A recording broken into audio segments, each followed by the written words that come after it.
This is Sandeep Jain. मैं एक बार फिर आपके सामने उपस्थित हूं एक नए वीडियो लेक्चर के साथ में, और आज हम पढ़ेंगे ग्रामर का एक पार्ट दैट इज पार्टिसिपल। जैसा कि आप सभी जानते हो कि पिछले वीडियो में हम लोग नॉन फाइनाइट्स वर्ब देख रहे हैं, और नॉन फाइनाइट्स वर्ब जो है वो they are of three types, that is infinitive, gerund and participle. So we have already discussed about infinitive and gerund, and today we will discuss about the participle. Let's see what participle is. अब देखिए, मैंने यहाँ पे कुछ example लिखे हैं। ये word है ब्रेक। ओके, ब्रेक को आप दो तरीके से लिख सकते हो यहाँ पे, एक ब्रेकिंग और दूसरा ब्रोकन। जब आप ब्रेकिंग लिखते हो और उसके बाद कोई नाउन ऐड करते हो, you are adding some noun, breaking news, तो क्या इसका हिंदी अर्थ ऐसा निकलता है टूट रहा है खबर? नहीं ना, we have like different word that means अब हम इस नाउन को क्या कर रहे हैं, we are qualifying this word. ये न्यूज है जो कि क्या है, नाउन है, और इस नाउन को हम अब क्वालिफाई कर रहे हैं, यानी कि कैसा खबर है ये, तो ब्रेकिंग न्यूज है, बिल्कुल ताजा खबर है ये। ओके, सनसनीखेज खबर है, like that we are like qualifying this word, and this word is noun, and the word that qualifies a noun is called an adjective, and the adjective which is form from the verb. और ये adjective कैसे बना है दोस्तों, breaking जो word है ये बना है ब्रेक से, इसलिए ये ब्रेकिंग क्या हो जाएगा, पार्टिसिपल हो जाएगा। तो ओवरऑल पार्टिसिपल किसे कहेंगे, ऐसे वर्ड जो कि बने तो वर्ब से हैं पर वो काम एडजेक्टिव की तरह करते हैं, उसे हम लोग पार्टिसिपल कहते हैं। उसी तरीके से आप देख सकते हो यहाँ पे जो वर्ड है ब्रोकन, जब आप ब्रोकन में कुछ वर्ड लाइक नाउन लगा दो आगे, ब्रोकन हर्ट, टूटा हुआ दिल, है ना, तो ये हर्ट को क्वालिफाई कर रहा है कि भाई कैसा हर्ट है, तो टूटा हुआ दिल है, आपका भी दिल टूटा होगा।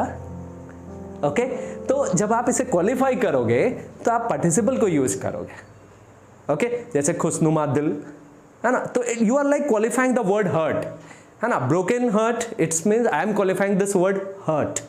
नाउ ऐसे और भी बहुत से वर्ड्स हैं जिसे आप यू नो व्हाट, जो वर्ब से बने हैं लेकिन एडजेक्टिव की तरह काम करते हैं। जैसे बर्न, अगर यह बर्न में आईएनजी लगाया आपने और आगे में कोई वर्ड लगा दिया, जैसे बर्निंग क्वेश्चन, ज्वलंत प्रश्न, इसका अर्थ हो जाएगा, प्रश्न कैसा है, तो ज्वलंत है। अब ये इसे क्या कर रहा है, क्वालिफाई कर रहा है। बर्निंग ट्रेन हो गया। Okay, you might have watched this movie burning train. Now burnt यानी कि जला हुआ, है ना, जैसे जला हुआ पेपर, बर्न्ट पेपर, है ना, तो ये जो पेपर है ये कैसा है भाई, तो ये जला हुआ है, तो ये पेपर वर्ड को क्वालिफाई कर रहा है, इसको मॉडिफाई कर रहा है, इसलिए ये बर्न्ड जो है यहाँ एडजेक्टिव है, और यही एडजेक्टिव बना कैसा है, वर्ब से, इसलिए इसे हम लोग अभी क्या कहेंगे, पार्टिसिपल कहेंगे। और भी आप वर्ड देख सकते हो, जैसे टायर, टायर का मतलब होता है थकना। टायरिंग का मतलब यहाँ पे क्या है, जैसे देखिए आईएनजी लगाए हैं और मैंने ये सेंटेंस लिखा है, teaching is a tiring job, पढ़ाना एक थकाने वाला काम है। ओके, तो ये जो काम है वो थकाने वाला, ये हमें थकाता है, यानी कि इस जॉब वर्ड जो है ये अभी नाउन है, और ये टायरिंग जो है ये इसे क्वालिफाई कर रहा है। उसी तरह से टायर्ड, जैसे टायर्ड मैन, थका हुआ आदमी, तो बेसिकली पार्टिसिपल किस तरह का अर्थ देता है, या तो वाला या फिर हुआ, इस टाइप से, थका हुआ व्यक्ति, ओके, थकाने वाला काम, लाइक दैट, इस तरह के अर्थ दे रहे हैं। जैसे कि आपने जिरंड और इन्फिनेटिव में पढ़ा था कि ये ना जैसा अर्थ दे रहा था, लेकिन पार्टिसिपल जो है वो ना जैसा अर्थ नहीं देता, या तो वाला, थकाने वाला, इस टाइप का अर्थ देता है, या फिर हुआ, इस टाइप का अर्थ देता है। ओके, सो ओवरऑल आप देख रहे हो इस तरह से। मैं आपको ज्यादा कुछ नहीं, I am just writing down some word here. Suppose if I write down the word you know what, run, let's the word is like this, run, and I am just writing in a three different way. The one is running, okay, and the sentence is he is running. Okay, the next word is again running. Okay, and I'm writing like that running is an exercise, running is an exercise. And I am writing, I saw one more example, I saw a running horse. तो दोस्तों यहाँ पे सारे running change है, यहाँ सारे running अलग अलग है। ये जो लिखा है मैंने रनिंग, ये आपको ग्रामर का एक पार्ट है जो कि प्रेजेंट कंटिन्यूअस टेंस का है। ही इज रनिंग, वो दौड़ रहा है जैसा अर्थ आ रहा है इसका।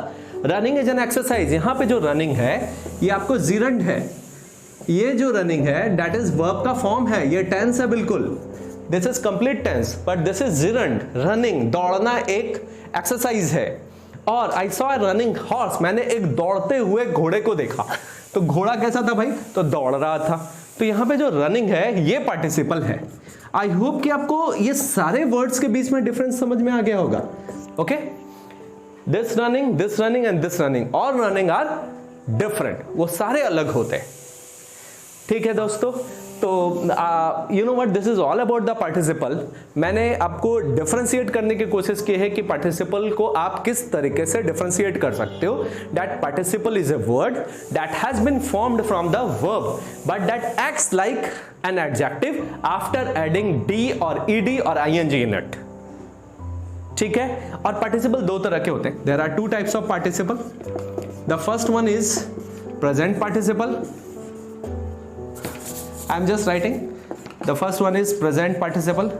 जो आपने आईएनजी वाला पार्ट पढ़ा ना, वो प्रेजेंट पार्टिसिपल था, और दूसरा जो है वो पास्ट पार्टिसिपल है। पास्ट पार्टिसिपल, जो डी और ईडी वाला आपने पढ़ा वो पास्ट पार्टिसिपल है।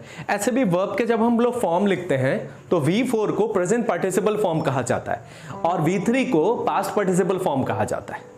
ओके, तो V2 या V3 दोनों उसमें रहते हैं। तो बेसिकली ये पास्ट पार्टिसिपल है और ये प्रेजेंट पार्टिसिपल है, जिसमें आईएनजी लगता है, इसमें डी या ईडी लगता है, बेसिकली एंटी लगता है, like that. Okay, so we have like such type of words, they are called participle. So I have tried my level best to make you understand what participle is. और अगर फिर भी अगर आपको problem हो तो आप कमेंट बॉक्स में अपने क्वेरीज लिखो। I will definitely try to sort out your questions as soon as possible. Okay, और आपको हमारे वीडियो लेक्चर्स पसंद आते हैं तो प्लीज आप इसे सब्सक्राइब भी करें और इसे अपने दोस्तों को शेयर भी करें, ताकि हमें और मनोबल बढ़ता रहे कुछ बेहतर करने का। थैंक यू दोस्तों, thank you very much. Till then, good bye.